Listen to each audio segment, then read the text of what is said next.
welcome back to my channel, Pretty Inspired Decor. My name is Shelley, and today for my Easter table, I decided that I would make centerpieces, and I'm calling them blooming candlesticks with a bunny on the top. Kind of a perfect thing for Easter.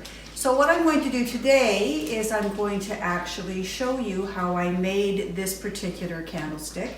Now, almost everything is from Michael's. What you'll need is a pair of wire cutters. You'll need whatever florals make you happy. And of course, if you've been following my channel, you know pink makes me happy. So I have a variety of pink stems, and I'll get into that in just a moment. I also bought these little bunnies from Michael's, and I also bought these candlesticks. So take a peek at the finished product, and then we'll get started.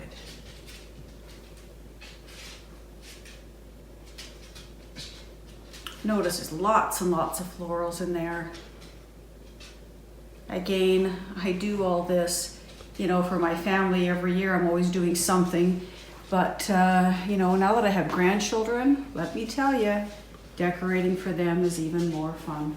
Because, of course, they both love it and their eyes get wide. So what I did first of all with my candlestick is I painted it.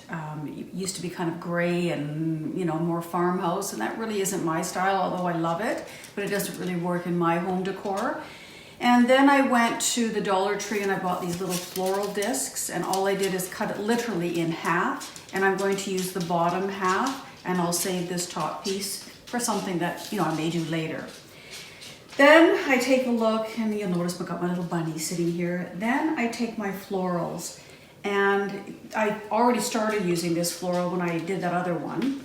So all I do is I pull all of the florals up to the top of each stem, because of course when Michael ships them, you know, they're not shipped with them all, you know, everything at the top. And of course you wouldn't want them all at the top if you're going to use the whole stem for something. But because I'm going to be cutting, I will do that with all of these, including this. Again, notice they come down here, and I just take this and pop everything up to the top, just so that they're easier to work with and I have a more full product like that.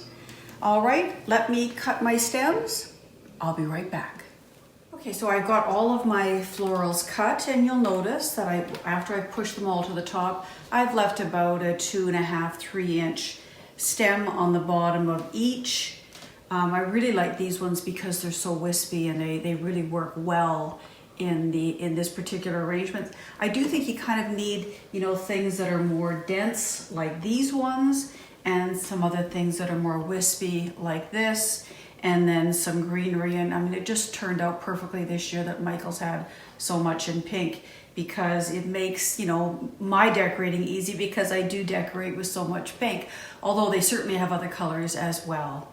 So let's get started. So I take my little disc and I just laid it on the top. Now you could glue this down, whether you use glue dots or hot glue, but what I found is I put so many florals in that it actually weighs it down, and they're easy to move, so I really don't have to glue them down, but you certainly could. And then I start in a pattern. So I take these ones and stick them in. And you'll notice until I get it going, I kind of have to hold my hand down, which is why, you know, using something like a glue dot might be a good idea, because you wouldn't have to hold them down. And I start with those 4. Once you get, you know, your balance going, it then becomes so much easier. Then the next thing I did for that one is I took these and popped some of these around each piece. See how easy that is? I mean, these little foam discs are so easy to work with. You know, it looks like this would be something that might be a little bit complicated, but really it is just so easy. It's not even funny. And again, you know, if anything does come apart like you just saw, you know, these florals are so easy to work with. You just pop stuff right back on. So I'll continue with this. all the way around.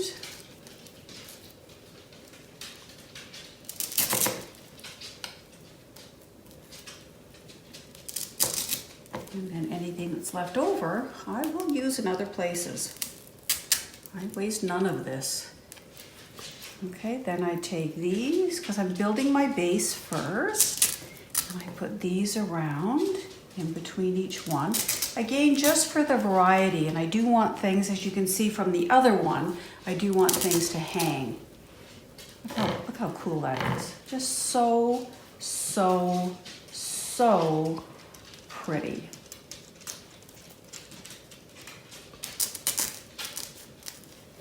And again, I'll just save that one extra piece. So that's my base. The next thing I do is I like to put my bunny on so I know how I'm going to build the rest of it. So I just pop it on.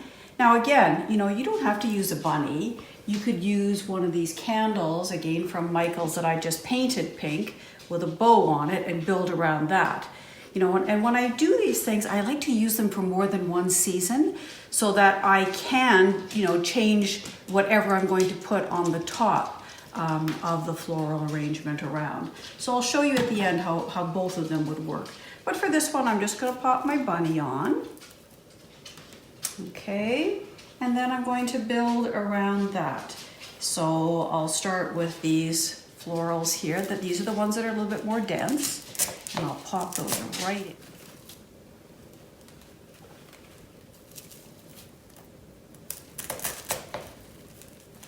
Now you can certainly use, you know, florals from the dollar store or Dollarama, Dollar Tree, whatever, you know, buck or two, whatever floral stores or dollar stores you have. I find at the end of the day that although Michael's is pricey, and there's no doubt about that, when they have their sales, you really can't beat the quality of their florals, nor can you beat, you know, the amount of flowers you get in a Michael's sprig as opposed to, you know, another type of floral. I just find that with Michael's, yes, I pay more, but again, I don't buy anything at Michael's unless I can get it for 50% off or almost nothing at Michael's. And so, you know, it's not that bad at the end of the day. It really isn't that bad. So once again, notice I'm just popping it around. Again, these really fill in nicely so that you don't even see that greenery. Right? Just so, so easy. Anything again that pops off, you just find your little piece in there and stick it in. Not difficult at all. Then I go back with some of my extra pieces. Notice I've got a few extra of these, and I just kind of fill in any spots where I can see the green floral foam. So it just makes it fun. It makes it festive. It'll be so, so pretty on my table. I want to have a little bit of pink around his face. So I'll kind of save that in there. Easy, easy, easy decor for Easter. And of course, if you used, you know, real floral foam, you know, the kind that you wet, you could put this rather than in a wood piece. You could put it in a glass dish of some sort, and you could do this with real florals as well. But because I'm always so busy, you know, when I'm planning a meal, I just find that if I use real florals, you know, and I do lots of times, I just find that, you know, I'm running around trying to get 18,000 things done. And then I'm exhausted for dinner. So if I can get stuff done beforehand, I just find I'm much happier and my day goes better because, again, those of you who follow me, you already know cooking is not my forte. I really don't like it. My world, if I could spend my whole world decorating and never have to cook a meal, I'd be really, really happy. And my husband is smiling because he certainly understands that. So look how pretty that is. I basically, you know, used 3.5 sprigs of floral because I had half left over. Look at how cute that is together. And again, you know, if you don't want to use a bunny and you want to use a candle, look, boom, there you go. Look how cute that is. And these candles, I buy them at Michael's when they go on clearance, and I just paint them whatever color I want them to be. So I painted these ones pink for Valentine's Day, and you know, they obviously work for Easter as well. So you can have this look, or as I have chosen, you can have that look for Easter. So I still have to get my table set, which I always do a few days before Easter. You will likely see me in a different outfit because I may not get to that till tomorrow, but these will certainly adorn the middle of my table. Well, I'm back a couple of days after I created the blooming candlesticks, and I have my table set for it. It gives me inspiration to actually cook, because it's not my favorite thing to do, cooking, but this is something I really do love to do. So when I set my table, I always begin with a pretty tablecloth. And because my theme for this Easter is really spring is in bloom, I wanted to find a really pretty tablecloth, and I've had this tablecloth for a number of years. It has some hydrangeas and some roses on it, and it's really, you know, spring-like, and really could be used for summer as well. And I absolutely adore this particular tablecloth. And then I use placemats. These placemats I bought at the dollar store. They're pink and they're purple, and I bought them a few years ago, and they were, you know, obviously inexpensive, $1 each. And I use them year over year because they're just so pretty. There's almost a kind of glisten to them, so I like that as well. And then I put this really beautiful beaded runner down the center of my table. And that really takes the place of table scatter. I often use table scatter, but I didn't want to take away from my beaded mat here because it's just so gorgeous. And it's, you know, it's Easter, it's got Easter eggs on it and some flowers, so it really works in beautifully. And obviously, you know, I've got some of my little roses, my little faux plants in the middle. And then, you know, you'll notice that I have place cards. Now these place cards, I went to the Dollar Tree to the crafting section and just bought these pieces. I buy these cards also at either the Dollar Tree or the dollar store, and I just cut them in half, and that way I have a lot more to use because I use place cards all the time. And then you'll notice my son-in-law's name, Christopher, is written on the card.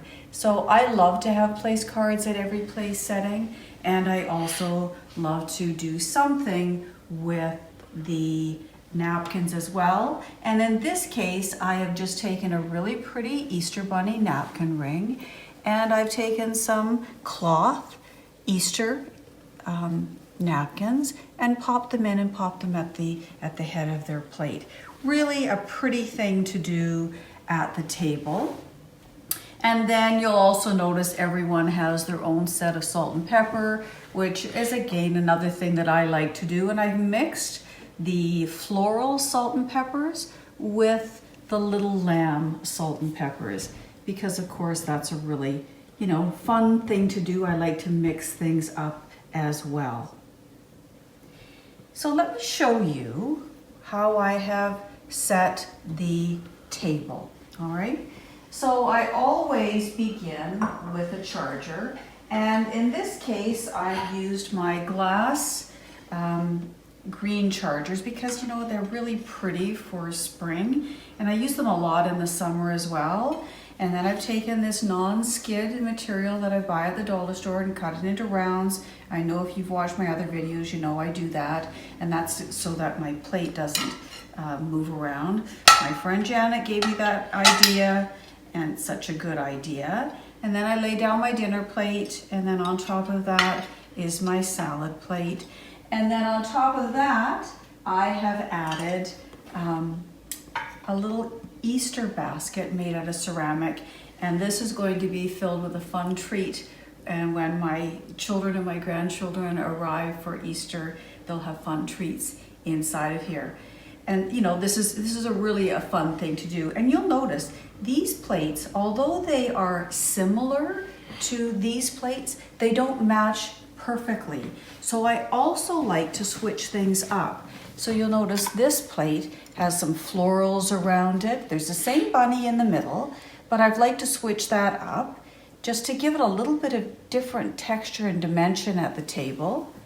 And then this one actually has a different plate, salad plate. It's the same salad plate that's over at the end, but I've mixed it up here as well. Again, for more visual interest. And I just want to show you that you don't have to have everything that perfectly matches to make a beautiful table. You can mix and match your things. Maybe you can't even find as many plates as you want in a particular style. So mix up what you have, and you know, you can do really fun things. And another thing I did this year, every year I go to Pier 1 and I agonize, should I buy some Easter drinkware? And you know, I have so much, you know, dishes and drinkware, and storage is an issue for me. I have to, you know, be honest. So I thought this year I'm just going to buy, and I've done this before, I'm just going to buy the little stickers from the dollar store, and I'm going to take some plain wine glasses, and I'm just going to make sure that the stickers stick, and I put them down low enough so that when you drink, you don't actually hit your stickers. And it's a fun thing to do, and they're glistening, and they're just so pretty on the table. Of course, as you know, I always use a knife rest because it just keeps your linen so much cleaner. So I have my knife rest with my knife resting on it, and then of course I've used this really pretty pink and gold flatware that I bought at HomeSense. Oh, I think last year or the year before. I love it. I haven't found it again this year. They have it in pretty blues, and they had it in a really interesting green as well, and some yellows, so maybe you can find that at your HomeSense. I also have these little votive candles that I bought for Valentine's. They say be mine, but I still think they're so cute on my Easter table, and that's why I've kept them on the table. So I'm really thrilled with this Easter table. I think my kids, and I know my grandbabies, will love it. Tennyson, you know, likes to come in and have a peek, and of course he'll be very interested in what's inside those little ceramic Easter baskets that are on the table. That, of course, will be the star of his show, because they're fun. And of course, my blooming candlesticks have to be the hit of this table. And the last thing I want to point out are these really pretty chair banners that I bought at Pier 1 last year in the clearance section after Easter. I just love them. They've added such a festive look to my table. I used to just take ribbons and tie a really pretty bow on each chair, but I think this just takes it up that extra notch. So I hope you have enjoyed the blooming candlestick component of this video, and I hope you enjoyed my tablescape, because I just love, as I said earlier, setting tables. I hope you have a wonderful Easter with your family and enjoy that special time. If you have not already done so, please hit that subscribe button. It's right below, and hit the bell, the notification bell, so you get notification of future videos. I can't tell you how thrilled I am how well my last video went. I've got over 500 subscribers. Like, who would have ever thought that? And that's a wonderful thing. So thank you to my subbies. I really appreciate your support and all of your kind words. So give me a thumbs up if you like this video, and until next time, bye-bye.